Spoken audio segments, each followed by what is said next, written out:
Mes bien-aimés dans le Seigneur, soyez bénis dans notre deuxième partie d'impact de la prière dans ce même émission, la promesse accomplie. Là, je vais encore accentuer quelque chose qui va bien nous édifier, l'impact de la prière.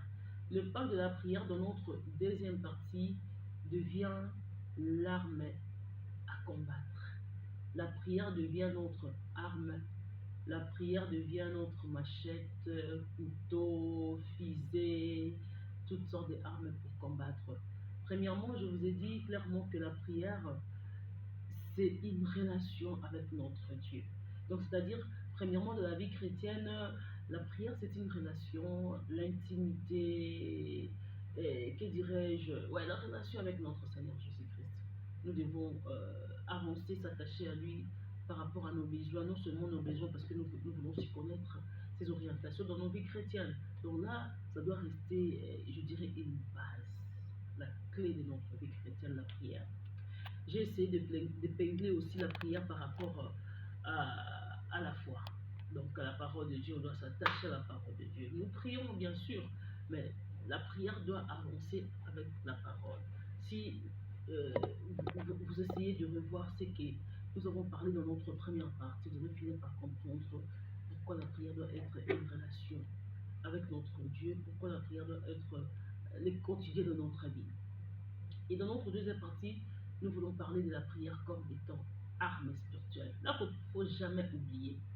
Parce que beaucoup des enfants de Dieu, quand ils entrent dans le monde de la prière, ils se limitent seulement de la prière comme relation avec Dieu. Là, ils avancent avec de lamentation, ils avancent avec le pleur, ils avancent, je ne sais pas, avec tout ce que nous connaissons, moi et vous. Ils avancent à se lamenter chaque fois, à plaider la cause, à se plaindre chaque fois.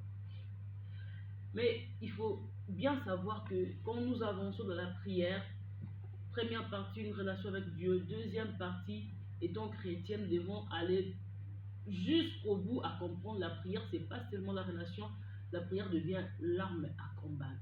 Et dans ce terrain-là, dans le monde de la prière, ce terrain spirituel de la prière, nous allons vivre le surnaturel de Dieu. Là, nous voyons l'armée céleste de Dieu. Là, nous voyons comment est-ce que nous devons combattre dans la prière.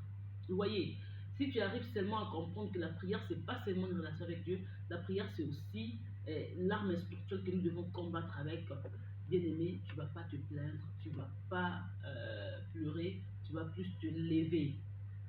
Tu vas te lever avec autorité, et avec domination. Tu vas y arriver à comprendre que nous devons dominer parce que nous faisons face à l'armée. Parce que quand nous avons l'arme spirituelle, cette arme-là n'est pas pour combattre contre nous-mêmes. Non, c'est pour combattre contre ce qui nous menace, contre les forces qui nous menacent.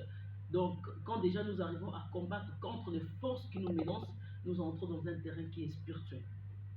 L'arme, c'est la prière. La force, nous devons avancer avec la parole de Dieu. Et là maintenant, la prière va nous orienter clairement dans le domaine surnaturel. Alors, on ne peut pas avancer comme cela quand nous avons déjà connaissance, prière étant arme spirituelle. Dieu va nous ouvrir les yeux, va nous révéler les dons que nous avons, les grâces que nous avons pour bien combattre le domaine surnaturel. Les grâces, les dons, les choses que nous devons combattre dans le monde surnaturel. Je la prière comme arme, je parle, mais je dois déclarer une manière de prier.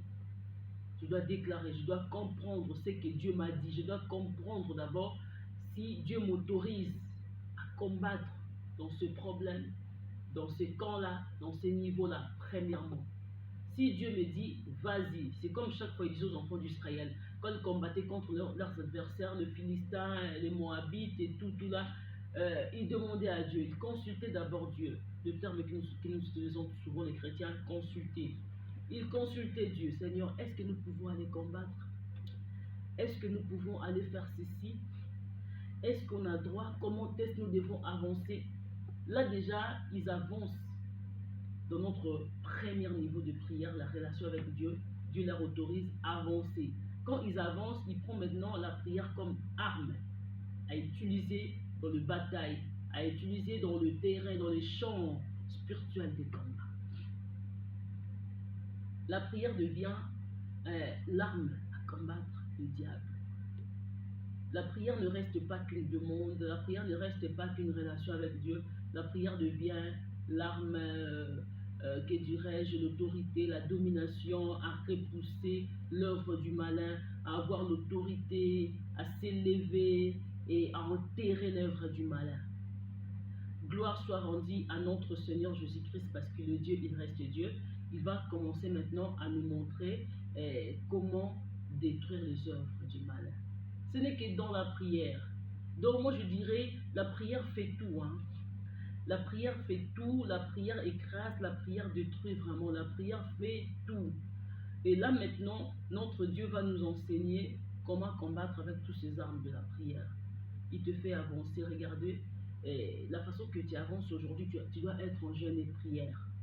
Vous voyez que le jeûne, ce n'est pas chaque jour, le jeûne, c'est plus par orientation.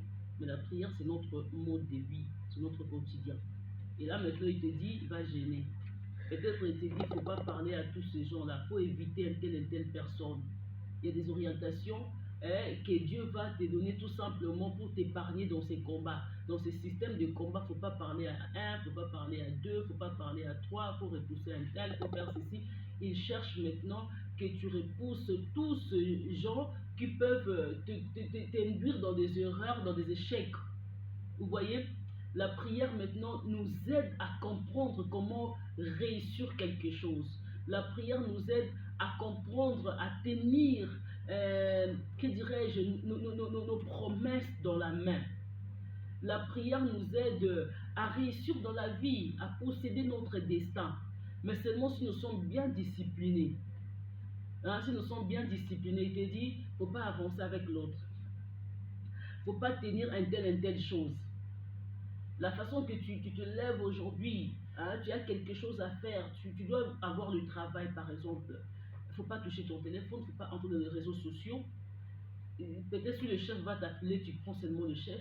Réseaux sociaux, interdit, va maintenant prendre la chose de telle et de telle manière. La façon que tu avances, intercède dans ton cœur, évite un peu de mauvaises pensées et tout, parce que le diable veut entrer dans tes pensées pour détruire ce que tu veux prendre. Vous voyez, c'est un combat pour posséder peut-être le travail, c'est un combat pour posséder peut-être le mariage, c'est un combat pour posséder peut-être les enfants. Dieu t'oriente de quelle manière tu dois posséder, mais ce n'est qu'à travers la prière. Il t'ouvre les yeux, il te révèle des choses, hein, il t'oriente de ce que tu dois faire, de ce que tu ne dois pas faire, mais c'est dans cette profondeur de relation avec Dieu, dans cette mode de prière avec Dieu.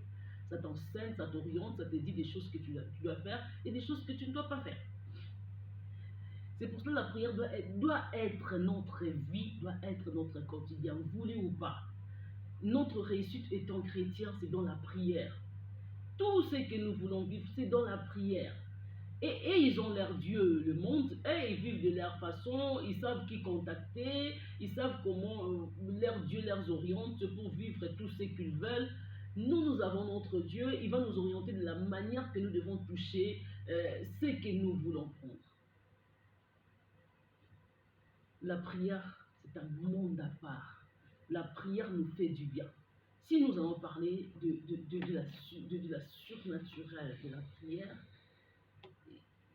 si nous devons entrer pour posséder des choses, vous voyez, là maintenant, on ne se limite pas que dans toutes les orientations, on va plus loin à pratiquer, à mettre en marche ce que Dieu nous dit.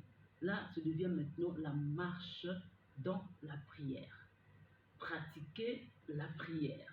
La marche dans la prière. C'est pour ça qu'on dit comment prier. Oh, prier sans cesse. Je peux être quelque part au bureau en train de travailler, mais je prie, mais je ne prie pas en parlant. Je marche dans la prière. Je marche dans le pas que la prière m'a orienté. Dans le pas de la prière que je fais avec mon Dieu. Vous voyez, il m'a orienté de faire de cette manière. C'est la prière qui m'a orienté cela.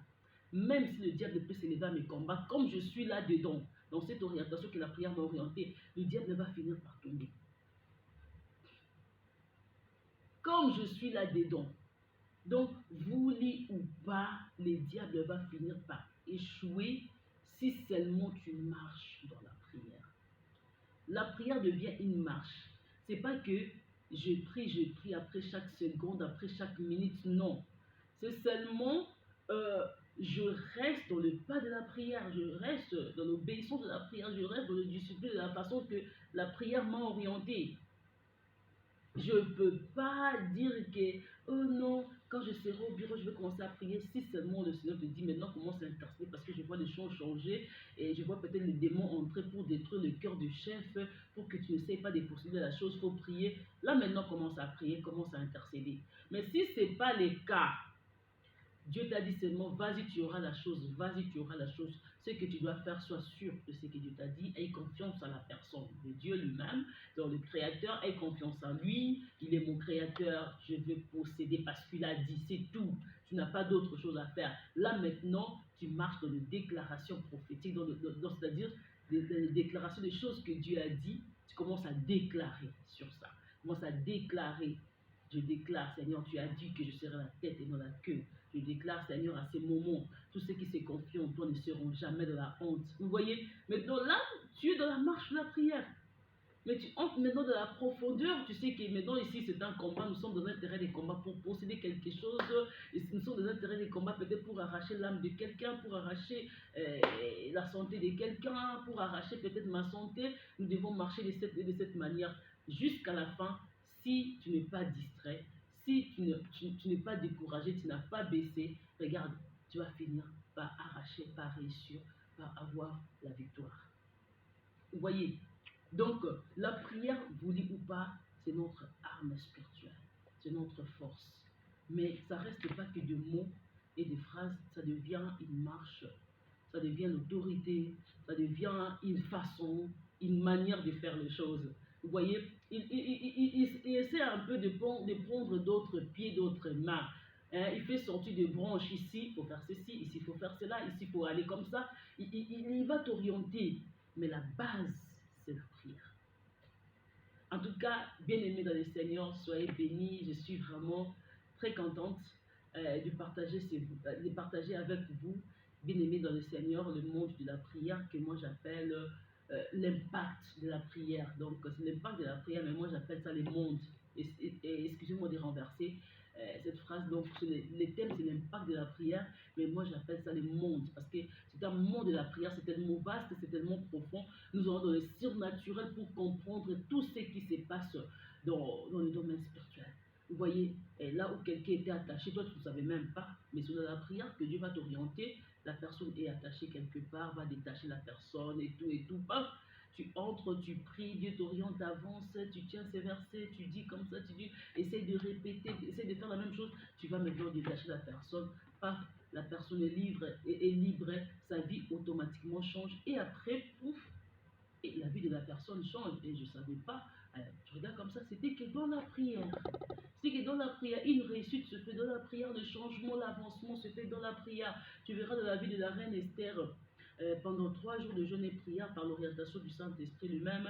Et après, ils avaient besoin de vivre la délivrance, le changement de vie. Ils avaient besoin de vivre l'avancement de quelque chose. Et qu'est-ce qui est passé? Dieu leur oriente la prière. La prière 3 jours après. Et après ce 3e jour, je vous dis clairement, il y avait des choses qui avaient changé automatiquement. Le roi ne pouvait plus dire les contraires. Il pouvait que répéter ce qu'Esther disait. Et Malona qui fait changer bénédiction. Est-ce que ça qui malédiction commis bénédiction? C'est pour dire tout simplement la prière, c'est notre arme, c'est notre force. Ça reste pas que les mots et les phrases, mais ça prend une autre forme dans le domaine spirituel et ça rend ce qui est passé en action dans le domaine spirituel, ça les rend automatiquement visibles. C'est pour ça que je vous appelle vraiment dans un monde de prière. Je vous appelle à entrer dans la profondeur de la prière. Je sais que Dieu nous fera grâce. Vous allez encore écouter notre 3e partie prochainement. Mais pour aujourd'hui, nous prenons fin dans cette 2e partie. Donc, Soyez bénis au nom de Jésus-Christ, que le Seigneur vous protège, que la bénédiction du Très-Haut soit avec vous. À la prochaine avec vous, Maman Landy, dans l'émission La Promesse accomplie. Amen.